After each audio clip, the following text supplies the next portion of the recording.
السلام علیکم، میں ہوں عامر خاکوانی۔ اپنے فیس بک یوٹیوب چینل میں آپ کا خیر مقدم۔ اسلام آباد ہائی کورٹ سے ایک بڑا اہم فیصلہ آیا ہے، تاریخ نوعیت کا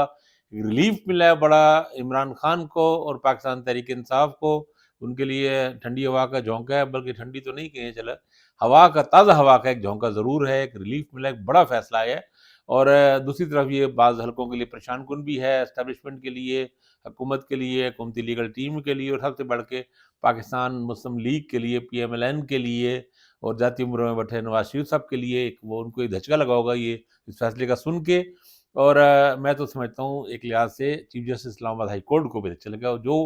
ان لوگوں سب لوگ کے آرگومنٹ سے چیزیں تھیں سب الٹ گئی ہیں فار دا ٹائم بینگ، وقتی طور پہ عمران خان کو آج کی بلاگ میں ہم بتاتے ہیں، اس سے بات کرتے ہیں کہ یہ ہے کیا فیصلہ، اس کے اثرات کیا ہوں گے، کیا یہ ریلیف وقتی ہے یا لانگ ٹرم ہے، کیا اس کی امپلیکیشنز کیا ہوں گی، اس پہ بات کرتے ہیں۔ جو نئے دوست دیکھ رہے ہیں چینل، ان سے ریکویسٹ ہے کہ چینل کو سبسکرائب کریں، اپنے دوستوں میں، اپنے حلقوں میں متعارف کرائیں، اپنا فیڈ بیک، اپنے کمنٹس دیا کریں، میں کوشش کرتا ہوں سب کے جواب دوں۔ دیکھیں، یہ بیسیکلی انٹر کورٹ اپیل تھی۔ چیف جسٹس اسلام آباد عامر فاروق نے عمران خان کی جو انہوں نے سائفر کیس کو جیل ٹرائل کے خلاف اپیل کی تھی، اور جج بھی تھے جو خصوصی عدالت کے، ان کے خلاف بھی انہوں نے اپیل کی ہوئی تھی کہ ان کو مقرر نہیں ہونا چاہیے تھا وہ، یہ سب جو ہیں چیف جسٹس اسلام آباد ہائی کورٹ عامر فاروق نے رد کر دی تھی، عمران خان کے خلاف فیصلہ دیا تھا۔ تو اس فیصلے کے خلاف یہ انٹر کورٹ اپیل تھی، انٹر کورٹ اپیل تھی۔ ہوتا یہ کہ ہائی کورٹ کو جب ایک بینچ سنگل جج جو ہے وہ کوئی فیصلہ دیتے ہیں تو اس پہ بجائے سپریم کورٹ میں اپیل سے پہلے ایک انٹر کورٹ اپیل ہوتی ہے، جس کو پھر ایک ڈویژنل بینچ سنتا ہے، یعنی سنگل بینچ کی جگہ ڈویژنل بینچ۔ تو عامر فاروق صاحب کے فیصلے پہ ڈویژنل بینچ تھا، جس کو میاں گل اورنگزیب اس کو پریزائڈ کر رہے تھے، ان کے ساتھ جسٹس سمن صاحبہ تھی، خاتون جج تھی۔ تو ان دو ججوں کا ان کا جو اب آیا ہے، انہوں نے چیف جسٹس اسلام آباد ہائی کورٹ یعنی اپنے ہی چیف جسٹس کے فیصلے کو انہوں نے غلط قرار دے دیا، اور عمران خان کی اپیلیں انہوں نے منظور کر لی۔ اب اس میں ہوا کیا ہے؟ سب سے پہلے کام تو یہ ہوا ہے کہ جیل ٹرائل میں جو پہلے نوٹیفیکیشن ہوا تھا، 29 اگست کو پہلا نوٹیفیکیشن جاری ہوا ہے، پھر اس کے بعد ستمبر کی 2-3 ڈیٹس ہیں، اکتوبر میں، یہ کئی 4-5 انچارج جو ہوئے ہیں، ان سب کو انہوں نے کالعدم قرار دے دیا ہے۔ یعنی اور سب سے اہم یہ کہ اس کے تحت جو کارروائی ہوئی تھی، یعنی جیل ٹرائل میں، سائفر کیس میں عمران خان کا ٹرائل اب تو جتنا ہوا تھا وہ سارا ریورس ہو گیا، زیرو ہو گیا، یعنی اب نئے سرے سے کیس شروع ہوگا۔ تو یہ تو ایک اہم بات ہے، یعنی پچھلے مہینے 2 مہینے میں جتنی کارروائی آگے ہوئی، 3 گواہوں کے ریکارڈ ہوئے، اس پہ چیزیں چلتی رہیں، وہ ساری اب ختم ہو کے اب نئے سرے سے کیس ہوگا۔ اس حد تک تو عمران خان کو ایک ریلیف ملا بھی ہے، کامیابی بھی ہوئی ہے، اور انہوں نے کہا ہے کہ اچھا جیل ٹرائل کو مانا ہے، لیکن جیل ٹرائل کو اب اوپن ٹرائل ہوگا، یعنی یہ نہیں ہوگا کہ جس طرح دیکھیں نا، پہلے تو بڑا عجیب معاملہ تھا نا کہ عمران خان کے صرف وکلاء پیش ہو سکتے تھے، اور لگتا تھا جس طرح دنیا بھر سے چھپا کے اس کیس کو، مطلب کون سا اس میں کوئی نیوکلیر ایٹمی بیس میں اس میں سامنے آ جائیں گے، ایسے لگتا تھا۔ کیونکہ اب اسلام آباد ہائی کورٹ کے یہ جو بینچ بنا ہے انٹر کورٹ اپیل میں، اس میں انہوں نے کہا کہ نہیں، اب یہ انہوں نے کہا جیل ٹرائل ہو سکتا ہے خصوصی معاملات میں، لیکن ایک تو اس کے قانونی تقاضے پورے کیے جائیں جو پہلے نہیں تھے۔ اب 15 نومبر کو کیبنٹ نے جو منظوری کی، اس کو انہوں نے مانا ہے، لیکن انہوں نے کہا کہ اس کا ماضی پہ اطلاق نہیں ہو سکتا، اس مطلب ماضی میں، پاسٹ میں نہیں اس کو امپلیمنٹ کیا جا سکتا، اس لیے وہ پچھلا سارا فارغ ہے۔ اب نئے سرے سے اب یہ نہیں ایک طرح کا قانونی ہو گیا، اور ٹرائل ہوگا، لیکن اوپن ٹرائل ہوگا، اس میں زیادہ سے زیادہ لوگوں کو اکاموڈیٹ کیا جائے، اس مطلب میڈیا کے لوگ بھی اب جائیں گے۔ اب میرے حساب سے تو، میرے خیال میں تو میڈیا، اسلام آباد ہائی کورٹ کی فیصلے کی اسپرٹ یہ ہے کہ لوگوں تک، عام لوگوں تک پہنچے گی کیس کیا ہے، جو چیزیں ہیں سامنے آئیں۔ پہلے تو یہ تھا کہ عمران خان کے وکلاء ہی کوئی کارروائی کی ڈیٹیل بتاتے تھے تب پتہ لگتا تھا، تو جج صاحب نے ظاہر ہے انہوں نے تو کوئی وہ پریس ریلیز جاری کرنی نہیں ہے، لیکن اب یہ کہ میڈیا کے لوگ بھی سن سکیں گے، اور لوگ بھی آئیں گے، فیملی کے لوگ اور وکلاء کے علاوہ بھی، تو یہ اوپن ٹرائل ہونے کی صورت میں زیادہ ٹرانسپیرنسی ہوگی، چیزیں کھل کے سامنے آئیں گی، اور بہت ساری ایسی چیزیں، غلطیاں یا کمزوریاں یا جو ایک چیزیں لوگوں سے چھپائی جاتی ہیں یا چھپائی جاتی رہی ہیں، اب وہ چھپیں گی نہیں۔ تو یہ بھی ایک فیصلہ ہے۔ ایک بات البتہ ان کی نہیں مانی گئی کہ انہوں نے ابو الاسناد ذوالقرنین جو خصوصی عدالت کے جج ہیں، ان پہ اعتراض کیا تھا کہ وہ کوالیفائی نہیں کرتے، عدالت نے کہا نہیں وہ کوالیفائی کرتے ہیں، اس پہ انہوں نے اعتراض کو رد کر دی ہے، اور وہ ٹھیک ہے، ظاہر ہے وہ کوالیفائی کرتے ہی ہے کرائٹیریا میں، وہ اگر جب فیصلہ ہو، ان کے فیصلے پہ اعتراض یا سکم ہو تو وہ ایک الگ بات ہے، لیکن وہ تو ظاہر ہے بھی ٹرائل چل رہا ہے نا۔ لیکن اس کی امپلیکیشنز کیا ہوں گی؟ اب پہلی بات تو جس سے میں نے کہا ابھی کہ عمران خان کو، پی ٹی آئی کو، لوگوں کو ایک بہرحال ایک ریلیف عدالتوں سے ملا ہے، یہ ایک اہم بات ہوئی ہے۔ دوسری، چیف جسٹس اسلام آباد ہائی کورٹ کے خلاف فیصلہ آیا ہے، سیدھا سادہ ان کے فیصلے کو بری طرح رد کیا گیا ہے۔ تو چیف جسٹس عامر فاروق، اب ان کے بارے میں کہا جاتا رہا ہے پی ٹی آئی کے وکلاء کہتے ہیں کہ بائسڈ ہیں، انہوں نے یہ بھی کہا کہ کیسز ہمارے نہ سنیں، اور وہ بڑی حد تک ان بائس نظرتا بھی رہا ہے۔ وہ ایک ہم نے دیکھ رہے ہیں، سب لوگ یہ بات دیکھ رہے ہیں، ہم عدالتوں کا احترام کرتے ہیں، لیکن بہرحال وہ کچھ چیزوں میں خاص پیٹرن نظر آتے ہیں عمران خان کے، چونکہ کیسز چل ہی سارے اسلام آباد ہائی کورٹ میں رہے ہیں سارے،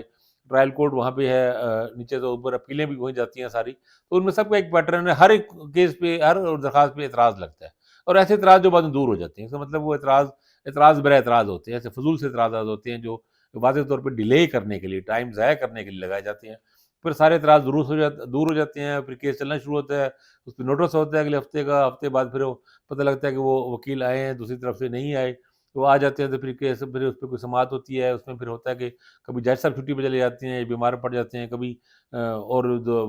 مخالف وکلاء جو پی ٹی آئی کے عمران خان کے مخالف حکومتی طرف سے، ان میں مسئلہ ہو جاتا ہے، وہ ڈیلے ہوتے ہیں۔ پھر سب سے خطرناک اور بات یہ ہے، جو اہم بات ہے، کہ جو بھی فیصلہ ہے اس میں فیصلہ سماعت و کارروائی کا فیصلہ نہیں، فیصلے محفوظ رکھا جاتا ہے، اور بعض اوقات کئی ہفتے، مہینہ فیصلہ محفوظ اور رہتا ہے، اور یہ عمران خان کی وکلاء بچارے درخواستیں دیتے رہتے ہیں کہ فیصلہ سنائیں، تاکہ ہم اس فیصلے کے ہمارے خلاف سنا دیں، بے شک ہم سنائیں تو صحیح نا، تاکہ ہم اپیل تو جا سکیں نا، انٹر کورٹ اپیل کریں یا سپریم کورٹ میں جائیں۔ اب جیسے یہ دیکھ لیں، اس میں بھی کافی سارا وقت ضائع ہوا ہے، ٹرائل کے کہاں سے اگست سے چل رہا ہے، اور پھر نومبر آ گئی ہے، اور جب اسلام آباد جب فیصلہ آخر سنایا گیا ہے تو انٹر کورٹ اپیل ہوئی تو اس میں ریلیف مل گیا، سامنے ریلیف مل گیا، اور یہ صاف سی بات ہے کہ قانونی تقاضے پورے ہوئے ہی نہیں تھے، تو چیف جسٹس ہائی کورٹ اسلام آباد ہائی کورٹ کے عامر فاروق صاحب کا فیصلہ اڑ گیا بری طرح۔ تو یہ بھی ایک بڑا فیکٹر تو ہے اس سے، اور اس سے اسٹیبلشمنٹ لوگوں کو دھچکا بھی لگا ہے، اور یہ پی ٹی آئی کے وکلاء کی یہ بات بھی درست ہوئی ہے کہ جب بھی کوئی اور بینچ بنتا ہے، صرف یہ نہیں، کیس میں ٹیریان کیس میں عمران خان کی جو بیٹی کا جس میں الزام لگایا جاتا ہے، اس کیس میں جسٹس محسن کیانی تھے، اور ایک اور جسٹس سے بلال تھے، وہ فیصلہ بھی بالکل مختلف آیا، اس میں بھی چیف جسٹس ہائی کورٹ شامل تھے، لیکن عامر فاروق، لیکن وہ 2-1 سے فیصلہ ان کے خلاف آیا، اگرچہ اس میں بھی الگ کنٹروورسی ہے کہ فیصلہ ہائی کورٹ کی ویب سائٹ پہ ڈالا گیا، پھر اتار لیا گیا، اور پھر انہوں نے کہا کہ نئے سرے سے بینچ بنے گا، کوئی عجیب سی کنٹروورسی اس معاملے چل رہی ہے۔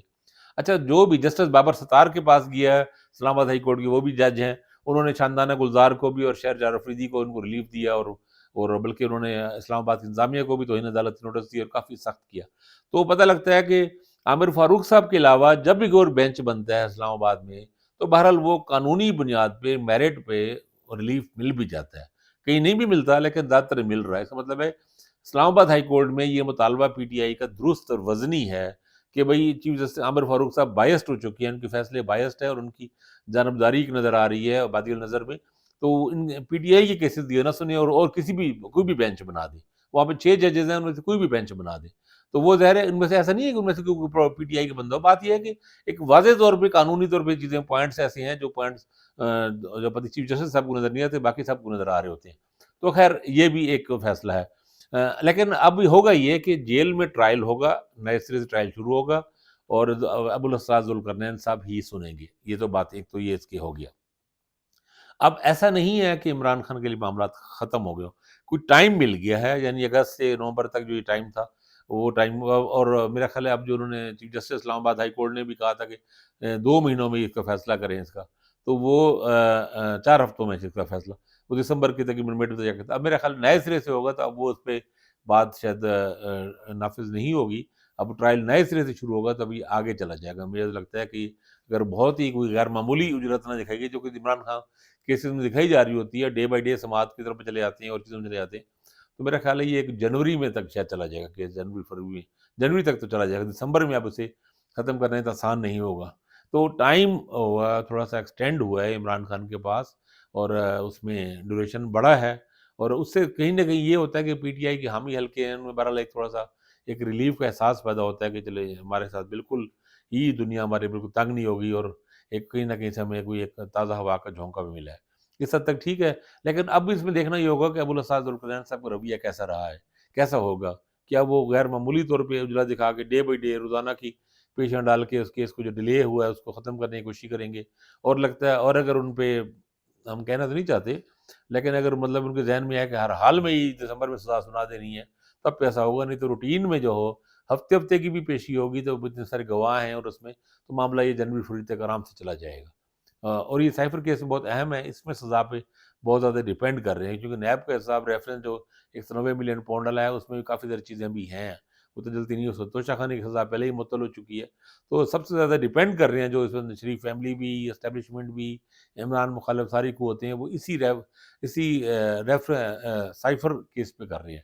تو وہ اس لیے سے اس کی اہمیت اور بڑھ جاتی ہے کہ یہ ایک یعنی جس میں سب سے زیادہ کانشیس تھے، کنسرن تھے یہ سارے لوگ، اور ان کی کوشش تھی سب حلقوں کی کہ جلد از جلد عمران خان کو سزا سنا دی جائے اور بڑی سزا سنائی جائے، جس میں یعنی ایون ایک دو بار حوالہ بھی ریفرنس میں آئے عدالتوں میں کہ اس میں سزائے موت یا عمر قید بھی ہو سکتی ہے، اور کم از کم 10 سال کی 14 سال کی سزا تک کہ اسے معطل نہ کیا جا سکے۔ تو یہ سب چیزوں میں ایک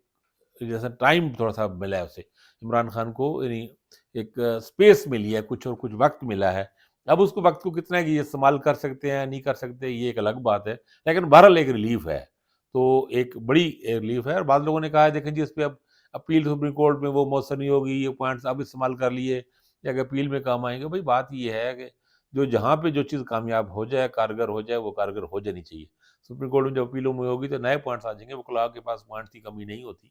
تو یہ جو بہرحال حکم تھے وہ حکم صحیح طور پہ اس کی نشاندہی ہوئی، اور یہ بھی ہوئی کہ کس طرح اس کو لیپا پوتی کر کے چلانے کی کوشش ہو رہی تھی، تو وہ بھی ایکسپوز ہوئے چیزیں۔ تو وہ اچھا تاثر نہیں بنا چیف جسٹس صاحب کے بارے میں بھی، اسلام آباد ہائی کورٹ کے بارے میں بھی۔ تو بہرحال ایک بڑی کامیابی ملی ہے پی ٹی آئی کو۔ تو کل دیکھیں، کل بھی ایک اہم فیصلہ، کل ایک سپریم کورٹ میں جو 3 رکنی بینچ ہے ضمانت کا، جسٹس طارق مسعود ہیں اس میں، یا افریدی ہیں، اور جسٹس عائشہ ملک ہیں، وہ کرے گا سماعت، اس میں کیا ہوتا ہے اس پہ کل پھر ہم بات کریں گے۔ اب تک کے لیے اتنا ہی، اپنا خیال رکھیے گا، اللہ حافظ۔